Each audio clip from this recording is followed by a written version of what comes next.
नमस्कार, मेरा नाम कुमुद कुमार है और आप सभी का यूपीएससी हिंदी प्लेटफॉर्म पे स्वागत है। यूपीएससी हिंदी टीम ने मिलकर बीपीएससी हिंदी के नाम से एक इनिशिएटिव स्टार्ट किया है, जिसमें यूपीएससी हिंदी टीम की ओर से बीपीएससी 70वीं की पूरी तैयारी पीटी से लेकर इंटरव्यू तक करवाई जाएगी। वर्तमान समय में बीपीएससी पीटी के लिए क्रैश कोर्स स्टार्ट किया है, जिसमें आप इनरोल करके खुद को अपनी तैयारी को मजबूत कर सकते हैं और बीपीएससी पीटी में अपना एक रिज़ल्ट को सुनिश्चित कर सकते हैं। क्रैश कोर्स ज्वाइन करने के लिए 9519780078 पे आप व्हाट्सएप कर सकते हैं। अगर आपको नंबर ठीक से सुनाई नहीं दिया है तो कोई बात नहीं, हम इसका जो लिंक होगा वो डिस्क्रिप्शन में, या नंबर होगा वो इसके डिस्क्रिप्शन में डलवा देंगे। तो चलिए शुरू करते हैं बिहार के इतिहास से। आज बिहार स्पेशल का पहला क्लास है, जिसमें हम लोग बिहार के इतिहास पहले देखेंगे, उसके बाद फिर बिहार का राजनीतिक व्यवस्था, फिर बिहार का भूगोल, बिहार का अर्थव्यवस्था और आर्थिक सर्वेक्षण, और लास्ट टाइम में बिहार करंट देखेंगे, क्योंकि लास्ट समय में ही बिहार का करंट देखना सही रहेगा। उस समय हम लोग की पूरी तैयारी बिहार स्पेशल के संदर्भ में पूरी हो चुकी होगी। तो आइए स्टार्ट करते हैं बिहार के इतिहास से। अगर बिहार के इतिहास पर नज़र डालें, बिहार के इतिहास पर हम लोग नज़र डालते हैं तो बिहार शब्द सबसे पहले उल्लेख किया गया है तबाक़त नासरी, एक पुस्तक है मिन्हाजुद्दीन सिराज का, तबाक़ात ए नासिर, नासिरी, कहीं कहीं नासिर भी लिखा हुआ रहता है। सबसे पहले इसी पुस्तक में बिहार शब्द का उल्लेख किया गया था, क्योंकि उस समय बिहार के क्षेत्र में अधिक संख्या में बौद्ध विहार स्थित थे, जिस कारण से तबाक़त नासिर में मिन्हाजुद्दीन सिराज ने, जिसका नाम मिराज सिराज आप लोग कहीं कहीं पढ़ते होंगे, सिराज, ये इल्तुतमिश का शाही दरबार में संरक्षण प्राप्त इतिहासकार था। तो इसका ये पुस्तक है तबाक़त नासिरी। एक्चुअली में ये पुस्तक जो है वो फ़ारसी भाषा में लिखी गई है, और ये जो पुस्तक है वो नसरुद्दीन महमूद को, गुलाम वंश के एक जो इल्तुतमिश के जो शमसी वंश है उसका जो आखिरी शासक है नसरुद्दीन महमूद, उसी को समर्पित करता है मिन्हाजुद्दीन सिराज। तो इसी पुस्तक में सबसे पहली बार बिहार शब्द का उल्लेख मिलता है। इसके अलावा विद्यापति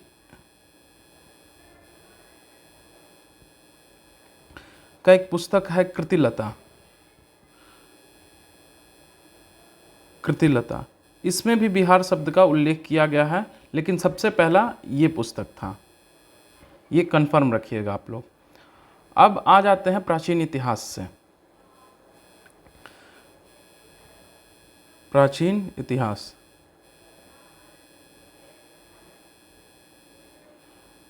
तो कालखंड के आधार पे इतिहास को 3 भागों में बांटा गया है। एक प्रागैतिहासिक काल,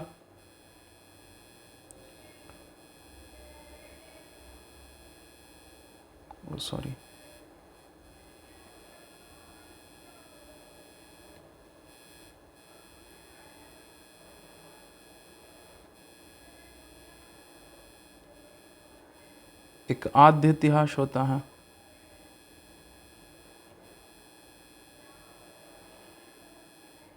और तीसरा इतिहास। प्रागैतिहासिक काल मुख्यतः उस चरण को कहा जाता है जिस चरण में केवल पुरातात्विक साक्ष्य से ही ज्ञान प्राप्त होता है। पुरातात्विक साक्ष्य से ज्ञान प्राप्त होता है। आद्य इतिहास उस कालखंड को कहा जाता है जब पुरातात्विक और साहित्यिक दोनों स्रोत प्राप्त होते हैं, लेकिन साहित्यिक स्रोत पढ़ा ना गया हो। साहित्यिक स्रोत पढ़ा ना गया हो। तो ये मुख्य रूप से आद्य इतिहास में हम लोग हड़प्पा के इतिहास को ले सकते हैं, क्योंकि उस समय एक सुविकसित लिपि व्यवस्था थी, लेकिन उस इतिहास को आज तक पढ़ा नहीं गया। तो पुरातात्विक स्रोत से ही आद्य इतिहास में भी हमें ज्ञान की प्राप्ति होती है। इतिहास उस कालखंड को कहा जाता है जब आपको साहित्यिक और पुरातात्विक दोनों स्रोतों से, साहित्यिक और पुरातात्विक दोनों स्रोतों से आपको ज्ञान की प्राप्ति होती है। तो बिहार में प्रागैतिहासिक काल के कुछ चरण का अवशेष प्राप्त होता है। तो प्रागैतिहास से हम लोग बिहार में स्टार्ट करते हैं। एक मिनट, प्रागैतिहास से स्टार्ट करते हैं। तो अगर प्रागैतिहासिक काल को देखें, अगर प्रागैतिहासिक काल को देखें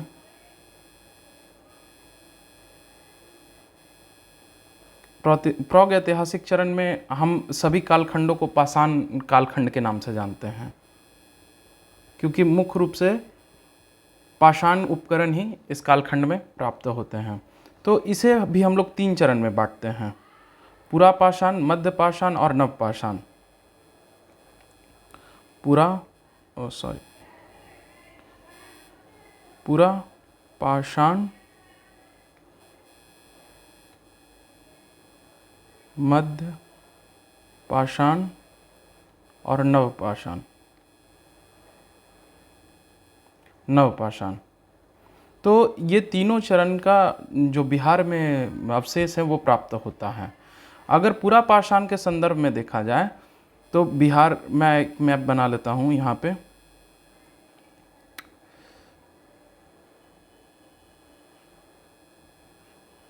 ये बिहार हो गया, ठीक है। तो पूरा पाषाण का अधिकांश जो क्षेत्र है वो बिहार के दक्षिण का जो पठारी क्षेत्र है या पर्वतीय क्षेत्र है, राजमहल का पहाड़ी क्षेत्र है, वहाँ से मुख्य रूप से प्राप्त होता है।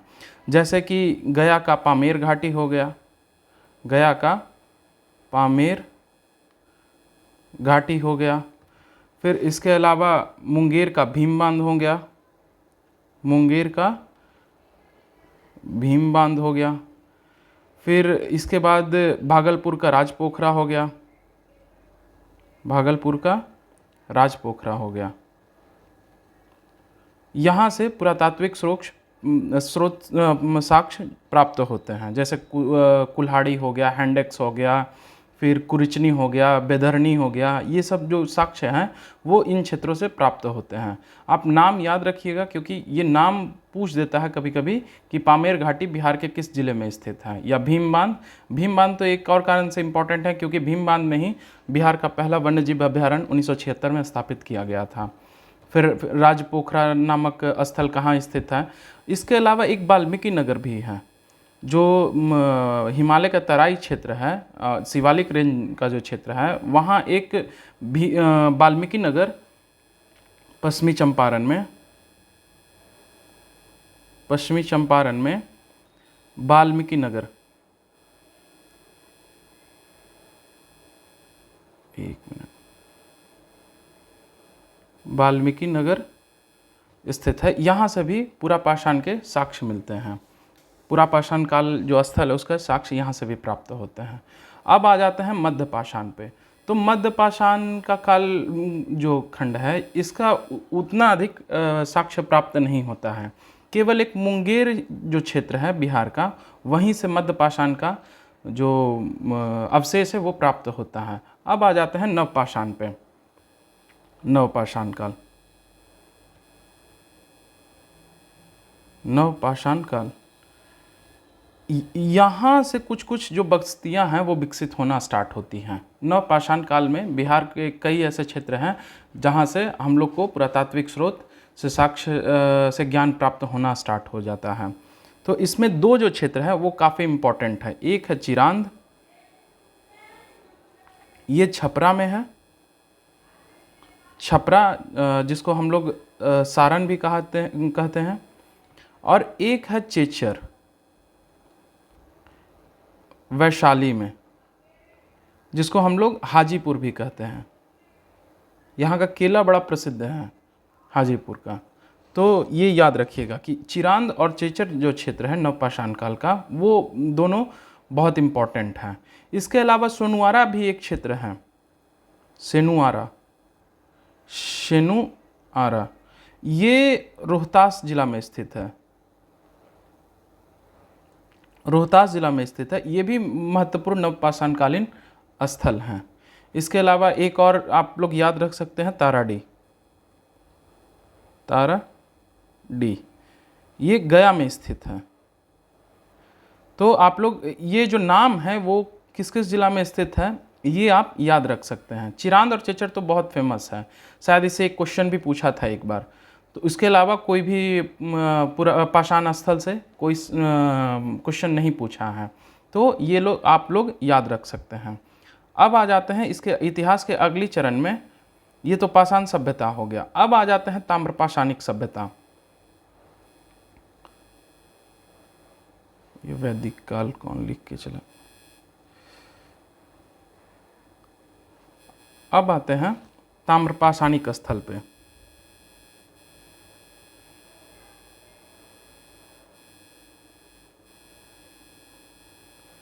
देखिए, जब मनुष्य शुरुआत में तो पत्थर का औजार का प्रयोग कर रहा था, कुल्हाड़ी, चाहे हैंडेक्स हो, चाहे बेधेरनी हो, खुरचनी हो, कुछ भी हो, लेकिन ताम्रपाषाण काल तक आते आते इंसान तांबे का भी साथ साथ प्रयोग कर, पत्थर का तो प्रयोग कर ही रहा था, साथ साथ तांबा नामक एक धातु का प्रयोग करने लगा था। तो इसी कालखंड को हम लोग, जब तांबा और पत्थर के औजारों का साथ साथ प्रयोग किया जा रहा था, पत्थर के औजारों का साथ साथ प्रयोग किया जा रहा था, तो इस कालखंड को हम लोग ताम्रपाषाणिक काल कहते हैं। इस काल के भी कुछ साक्ष्य बिहार से प्राप्त होते हैं।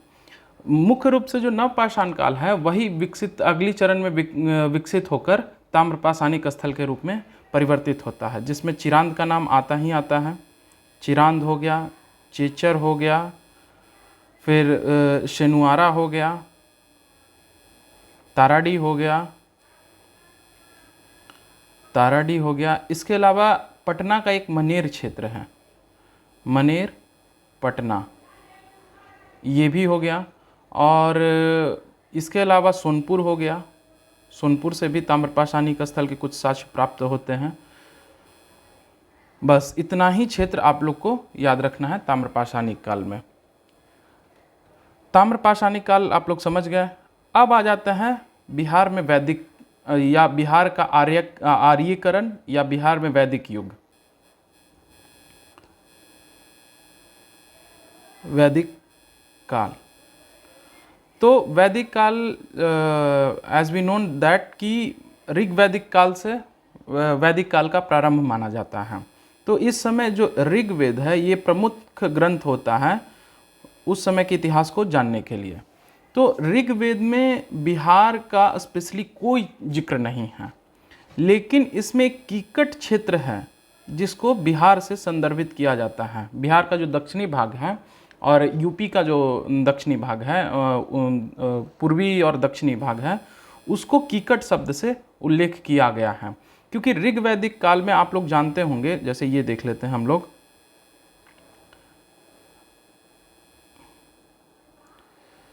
अरे ठीक है, मान लीजिएगा कि यही भी भारत है।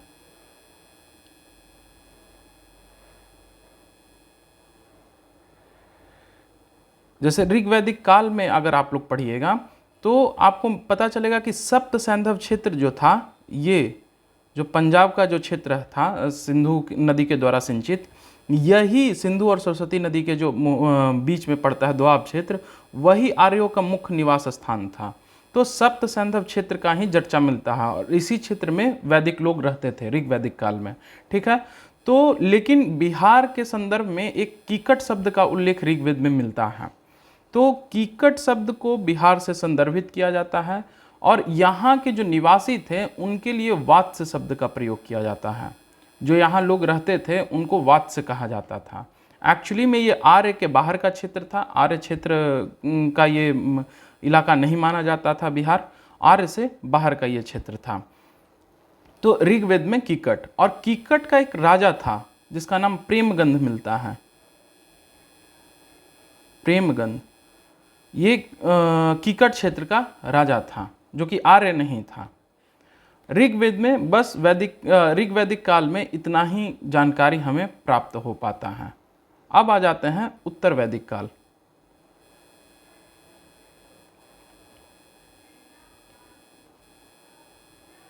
उत्तर वैदिक काल में कई साहित्यिक स्रोतों का जन्म होता है और इससे फिर और बिहार जो आर्य थे वो सप्त सैंधव क्षेत्र से निकलकर बिहार के तरफ जो गंगा यमुना का दोआब है उसके तरफ अग्रसर होते हैं और बिहार में एंट्री करते हैं।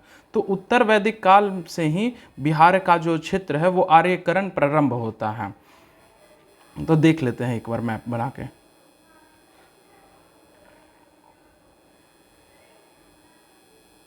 हाँ, ये गंगा नदी हो गया, ठीक है, और ये गंडक नदी हो गया, ठीक है।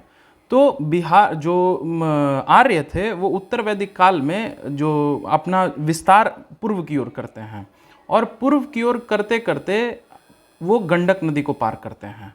और सबसे पहला ग्रंथ शतपथ ब्राह्मण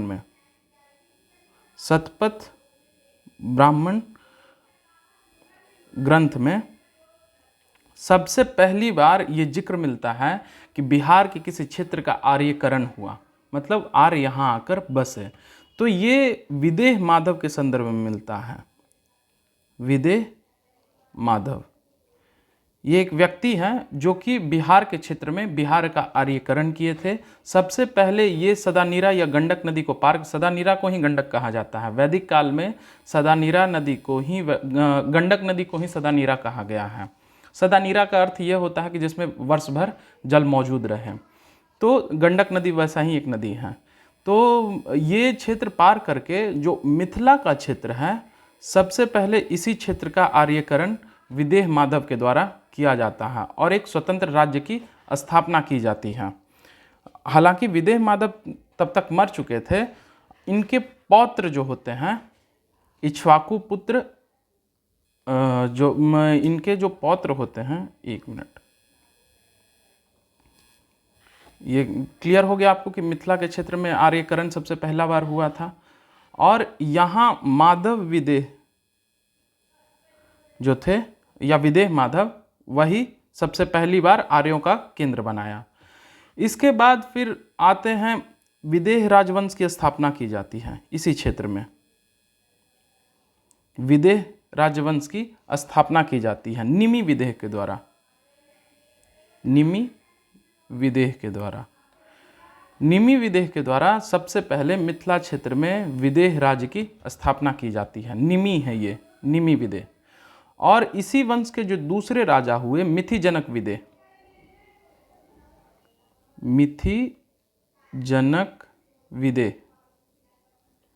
इनके नाम पर ही इस क्षेत्र का नाम मिथिला पड़ता है। ये याद आप लोग रख लीजिएगा। और आर्य सबसे पहले बिहार के जो मिथिला क्षेत्र है वहीं आकर बसे थे, ना कि मगध में, ठीक है। अब आते हैं इस वंश के 25वें राजा का नाम, कुछ एक दो राजा देख लेते हैं विदेह वंश के। 25वें राजा का नाम था सिरध्वज जनक।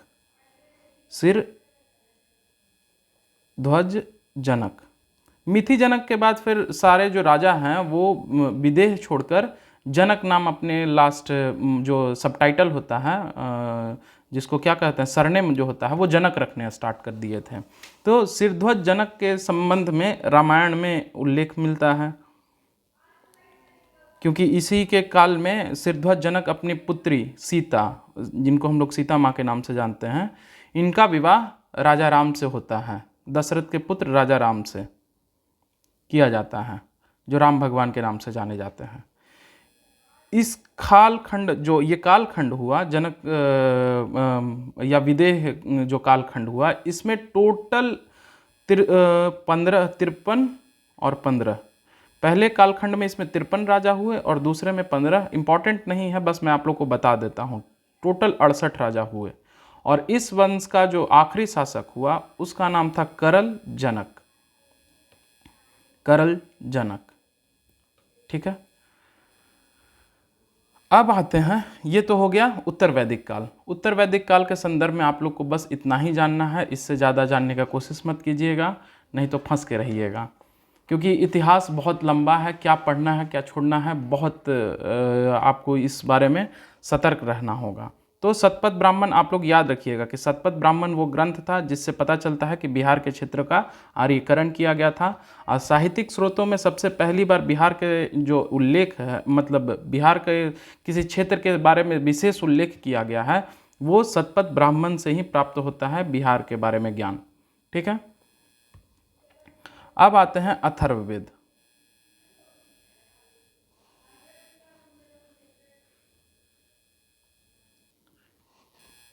उत्तर वैदिक काल में एक ग्रंथ है अथर्ववेद। एक मिनट रुक जाइएगा।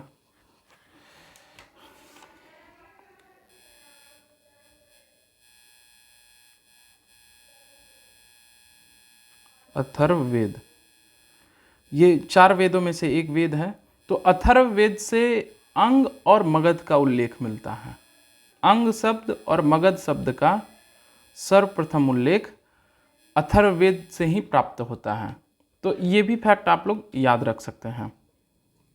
ठीक है, अब आ जाते हैं छठी शताब्दी ईसा पूर्व। जो छठी शताब्दी ईसा पूर्व जो 16 महाजनपद थे जिनका उदय बिहार के क्षेत्रों में हुआ था, उसके संदर्भ में कुछ आ जाते हैं, ज्ञान प्राप्त कर लेते हैं। तो छठी शताब्दी ईसा पूर्व,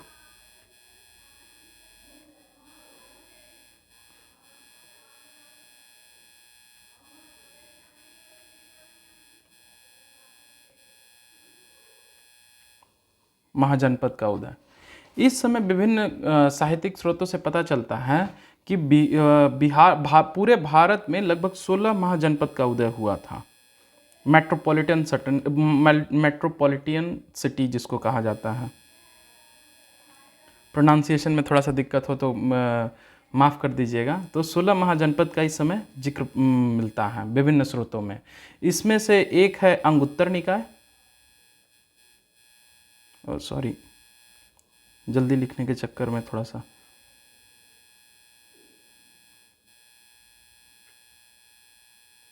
ये बौद्ध ग्रंथ है, और एक है भगवती सूत्र।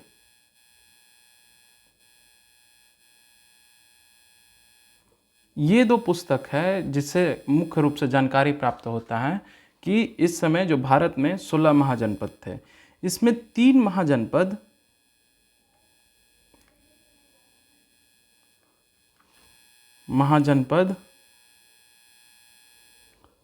भारत में थे, मतलब बिहार में, सॉरी बिहार में थे। तो तीनों महाजनपद को एक एक करके हम लोग देख लेते हैं।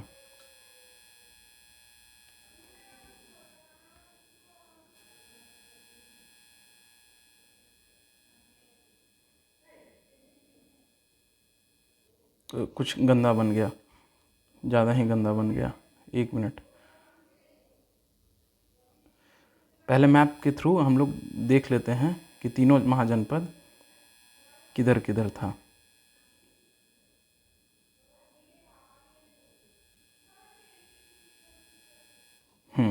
ये गंगा नदी हो गया, बहा देते हैं। तो देखिए 3 महाजनपद का नाम मिलता है। इसमें एक अंग होता है,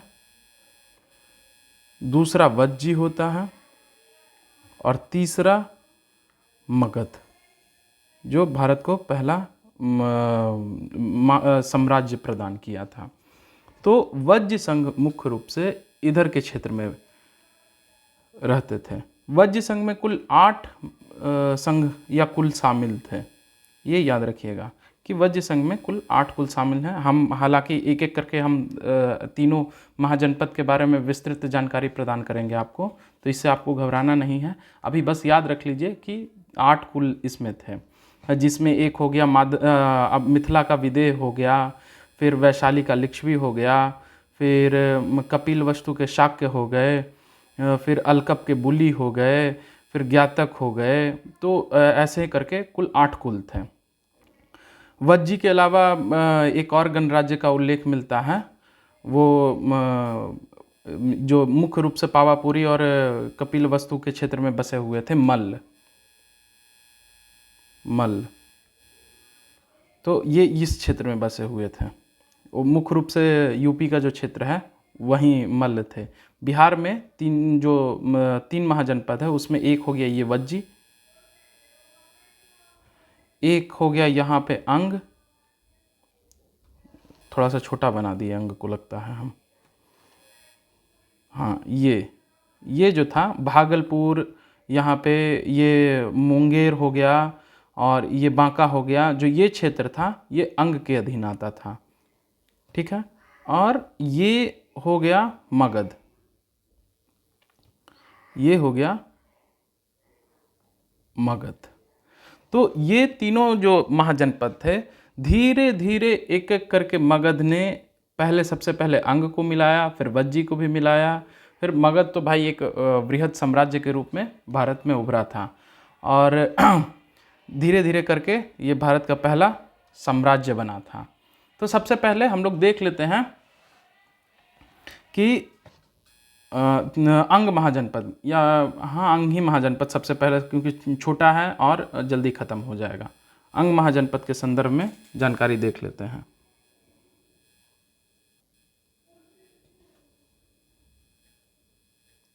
अंग महाजनपद, तो अंग के संदर्भ में देखते हैं कि ये था कहाँ एक्चुअली में। तो बिहार के, पहले मैप को थोड़ा सा देख लेते हैं। अंग महाजनपद इस क्षेत्र में फैला हुआ था। तो इसकी जो स्थिति थी, ये कहाँ कौन कौन से जिला में स्थित था, तो भागलपुर हो गया, भागलपुर, खगड़िया और एक मुंगेर, फिर यहाँ पे कौन है जी, एक और ज़िला है, मेरा नाम से उतर रहा है, बड़ा विकसित ज़िला, अविकसित ज़िला है, नाम से अभी अभी मैंने नाम बताया, मैं खुद ही भूल गया। कोई बात नहीं, आप लोग याद रखिएगा कि भागलपुर, खगड़िया और मुंगेर में ये मुख्य रूप से विस्तारित है। और इसकी जो राजधानी थी वो चंपा थी।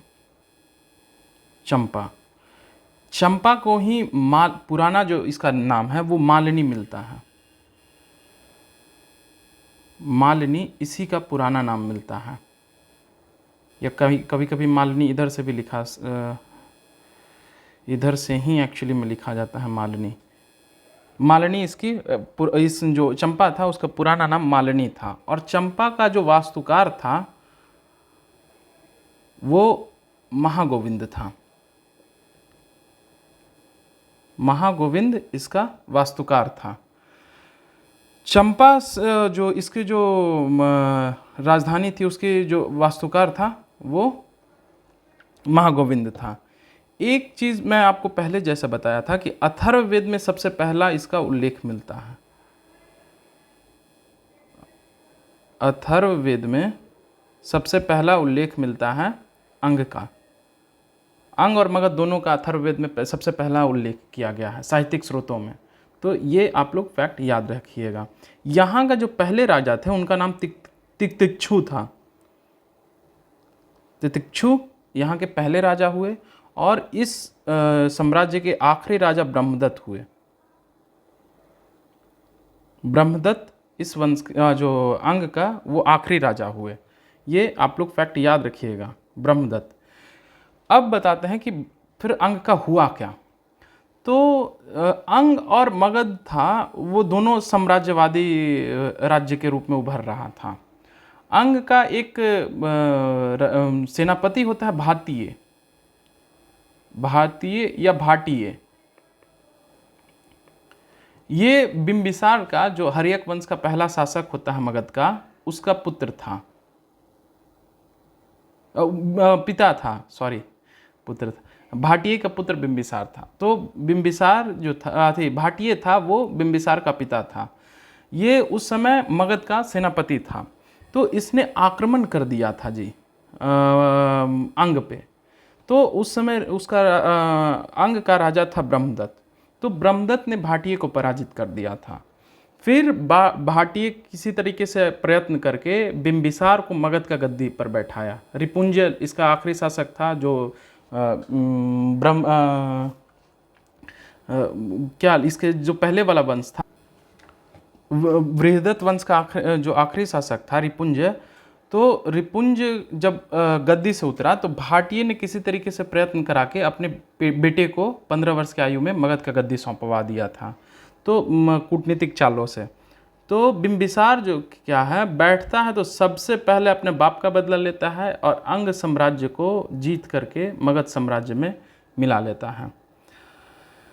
बस इतना ही है अंग के बारे में। एक और है कि जो चीनी यात्री हिनसांग है वो चंपा को चेननपो कहता है, चंपा को चेननपो के रूप में उल्लेखित करता है। ठीक है, ये फैक्ट आप लोग याद रखिएगा कि चंपा को चेननपो किसने कहा था, तो हिनसांग ने कहा था। बस, और इसको जो राजधानी चंपा है वो एक्चुअली में भागलपुर में, वर्तमान समय में भागलपुर में स्थित था। आज के लिए बस इतना ही रहने देते हैं, बाकी आगे वज्र संघ और मगध कल हम लोग देख लेंगे, या वज्र संघ को अभी छोटा में निपटा सकते हैं, अगर कहिए तो छोटा में निपटा ही देते हैं वज्र संघ को। वज्र संघ, वज्र का अर्थ होता है पशुपालकों का समुदाय, पशुपालकों का समुदाय। ये कुल 8 कुल से मिलकर बना हुआ था। जो वज्र संघ था इसमें कुल 8 जो राज्य थे वो शामिल थे। ये एक संघ के रूप में काम कर रहा था। जैसे भारत अभी संघ है ना जी, इसमें 38 राज्य 28 राज्य और 8 केंद्र शासित प्रदेश हैं। तो उस समय जो 8 कुल के जो राज्य थे वो इसके अंदर समाहित थे। इसमें वैशाली के लिच्छवी हो गए, वैशाली का लिच्छवी हो गया, वैशाली का लिच्छवी हो गया, मिथिला का विदेह, मिथिला का विदेह, फिर और कौन हो गया, एक कुंडग्राम के ज्ञातक हो गए, कुंडग्राम के ज्ञातक हो गए, ज्ञातक, हाँ ज्ञातक हो गए, एक कपिल वस्तु के शाक्य हो गए,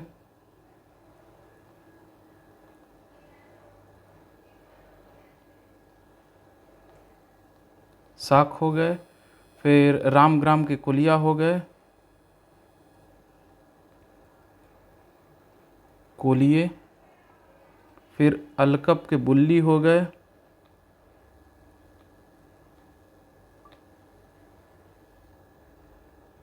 अलकप के बुली हो गए, 1 2 3 4 5 6, और बस इतना ही याद रखिएगा, इससे ज़्यादा नहीं पूछता। और 2 छोटे छोटे राज्य शामिल थे, लेकिन ये जो 6 है वो इम्पॉर्टेंट है, आप लोग याद रखिएगा। और इसके बारे में मैं थोड़ा थोड़ा सा हल्का ब्रीफ कर देता हूँ। देखिए, वैशाली वज्र संघ की राजधानी थी। वैशाली जो थी वो वज्र संघ की राजधानी थी, और इसके अंतर्गत लिच्छवियों का शासन था। और जो ये संघ वज्र संघ बना था, इसमें मुख्य भूमिका लिच्छवियों ने ही निभाई थी। जो पहलकदमी करना होता है वो लिच्छवी के द्वारा ही किया गया था। इसके अलावा मिथिला का विदेह, अभी मैं हम लोग ने आप लोग को पहले बताया कि मिथिला के क्षेत्र में ही आर्यों का सबसे पहला आगमन हुआ था, और निमि विदेह के द्वारा विदेह साम्राज्य की वहाँ स्थापना की जाती है, नींव डाली जाती है। उसके बाद कुंडग्राम के ज्ञातक हो गए। भगवान जो महावीर हैं, महावीर वो इसी वंश से संबंधित थे, कुंडग्राम के ज्ञातक से। कपिल वस्तु के शाक्य, भगवान बुद्ध के बारे में आप लोग सब जानते होंगे। और एक रामग्राम के कुलिया, भगवान बुद्ध की जो माता थी वो यहीं से थी। भगवान बुद्ध की जो माता थी वो रामग्राम की कुलिया की ही वंशज की थी। ठीक है, ये पूरा देख लेते हैं पहले। ये जो वज्र संघ है, इसका स्थिति क्या था, ये कौन कौन से जिले में विस्तृत थी। तो एक तो हो गया चंपारण, शुरू करते हैं लेफ्ट से। चंपारण हो गया, सारण हो गया, मुजफ्फरपुर हो गया, मुजफ्फरपुर हो गया, फिर सीतामढ़ी, दरभंगा और मधुबनी,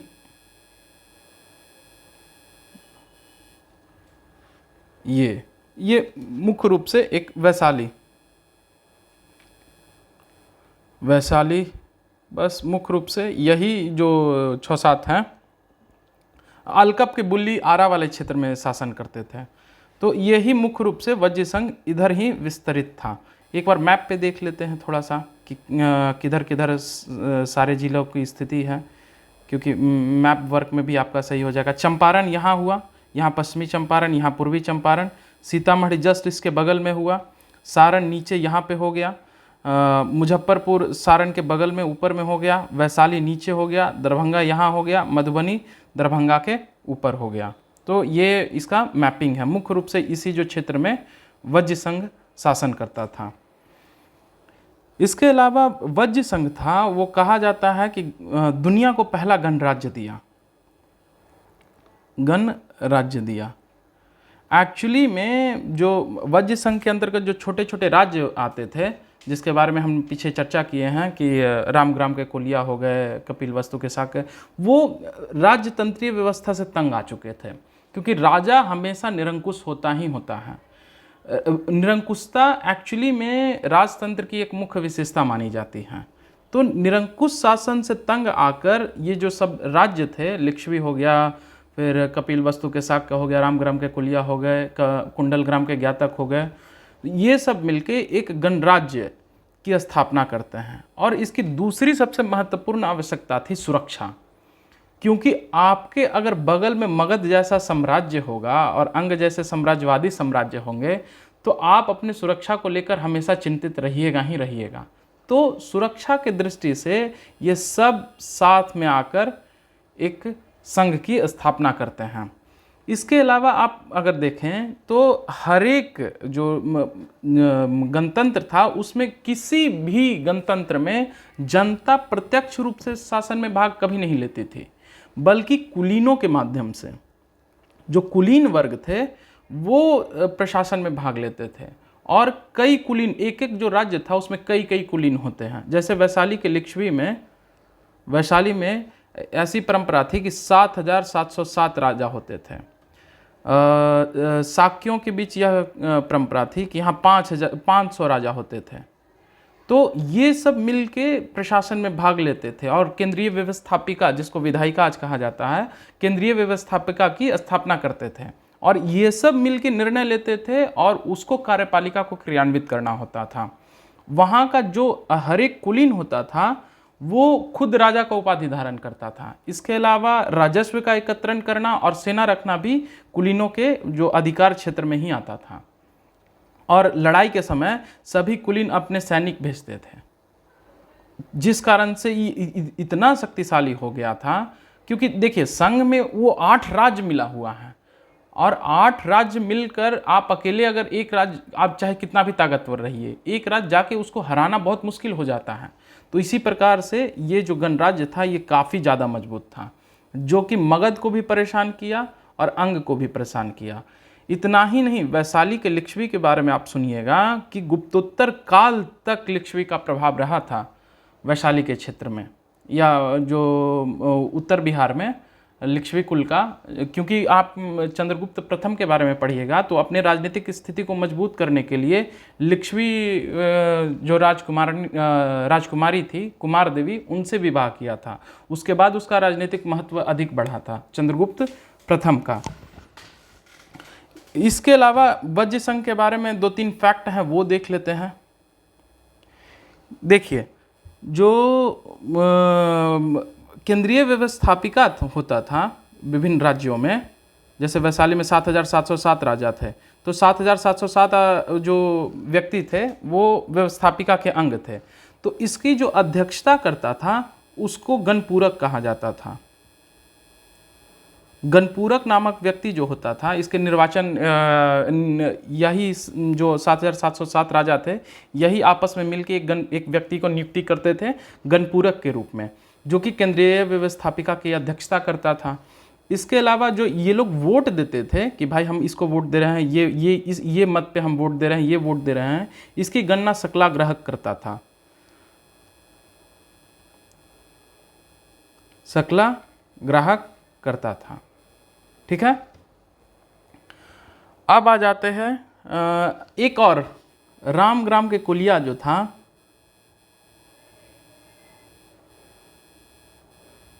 रामग्राम के कुलिये के पास अपने शांति व्यवस्था को बनाए रखने के लिए पुलिस की टुकड़ी होती थी। बाकी पुलिस की टुकड़ी किसी के पास नहीं था, सब सेना जरूर रखता था, लेकिन शांति व्यवस्था के लिए कोई स्पेशल पुलिस व्यवस्था का स्थापना किसी ने नहीं किया था। लेकिन रामग्राम के कुलिया ने ऐसा किया था, एक्चुअली में किया था। ठीक है, वज्र संघ के 6वीं शताब्दी ईसा पूर्व देखेंगे तो वज्र संघ के अंतर्गत एक चेटक नामक राजा का बड़ा उल्लेख मिलता है। इन्हीं की जो बहन होती हैं त्रिशला, इनसे ही महावीर स्वामी का जन्म होता है। महावीर स्वामी का जन्म, जो माता का नाम था वो त्रिशला था, और इसकी जो बेटी है उनका नाम होता है चिलेन्ना। इनका विवाह बिंबिसार के साथ होता है। बिंबिसार भी अपने कूटनीतिक स्थिति को मजबूत करने के लिए ही चेटक की बहन चिलेन्ना से विवाह किया था, क्योंकि उसको डर था बिंबिसार को कि कहीं हम दक्षिण, बिंबिसार जो था वो भी साम्राज्यवादी प्रवृत्ति का व्यक्ति था। वो जानता था, देखिए दक्षिण में ये मगध है, वो जान रहा है कि हम अगर राज्य विस्तार के लिए इधर या इधर गए तो सेना तो भाई एक ही जगह इकट्ठा रहेगा, तो उत्तर से हमको रक्षा कौन करेगा। तो देखा कि अगर हम चेटक की बहन चिलेन्ना से पुत्री चिलेन्ना से विवाह कर लेते हैं तो उत्तर का सीमा तो मेरा सुरक्षित, उस पर कोई आक्रमण नहीं करेगा। तो ये आप लोग फैक्ट याद रखिएगा कि चेटक एक महत्वपूर्ण राजा था, जिनकी जो बहन थी त्रिशला, उनका विवाह हुआ था कुंडग्राम के ज्ञातक से, जिनसे महावीर स्वामी का जन्म हुआ, और अपनी पुत्री चिलेन्ना का विवाह बिंबिसार से कर देते हैं। आज के लिए बस इतना ही रख देते हैं, क्योंकि मगध अगर आ जाएंगे तो मगध बहुत लंबा खींच जाएगा। तो आज के लिए हाँ, एक और फैक्ट याद रख लीजिएगा, अब याद आता है लेट से। वैशाली था, इसकी स्थापना राजा विशाल के द्वारा किया गया था। वैशाली जो नगर है, इसकी स्थापना राजा विशाल के द्वारा किया गया था। ठीक है, और आम्रपाली वैशाली की नगर वधु थी।